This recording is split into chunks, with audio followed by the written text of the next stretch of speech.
Сәлем достар, менің каналыма қош келдіңіздер. Сіздермен бүгін ерекше трайфл дайындаймыз. Бұл трайфл красный бархат трайфлы. Видеоны соңына дейін көріп жасап көріңіздер. Алдымен айран мен ас содасын жақсылап араластырамыз. Жұмыртқамызға қант қосып, жақсылап массамыз 2 есеге ұлғайғанша араластырамыз. Жаңа біз айран мен ас содасын қойып қойдық. Реакция жүріп ісінді, соны қосамыз және ерітілген сары май. Онда осы екеуін жақсылап араластырамыз шамамен 2 минут.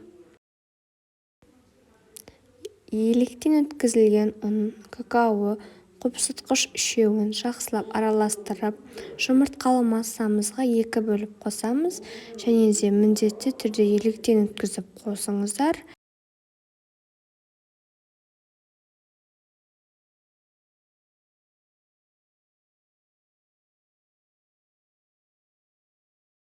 Ал енді қызыл бояғыш қосамыз. Менде құрғақ бояғыш.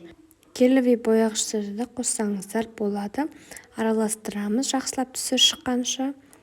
Мінекей, осымен біздің трайфлға арналған қамырымыз дайын. Формамызға құямыз. 180 градус қызып тұрған пеште 20-25 минут аралығында жақсылап пісіріп аламыз. Піскен-піспегенін шпажкамен тексереміз. Піскен соң суытамыз. Әбден суыған бисквиттерімізді қолмен үгітіп шығамыз. Трайфлымызды жинауға кірісеміз. Мен арнайы трайфлдың ыдыстарын да жинаймын. Кез келген стаканчиктерде жинай берсеңіздер болады. Қазір трайфлды стаканда жинау хитке айналған. Үстіне кремді жағып шығамыз. Мен кондитерский мешокқа салып алдым. Қасықтап жақсаңыздар да болады, бірақ кішкене қиындау болады. Екінші слойларымызды қойып шығамыз. Мен 2 слойдан істедім. Кремімізді түзулейміз.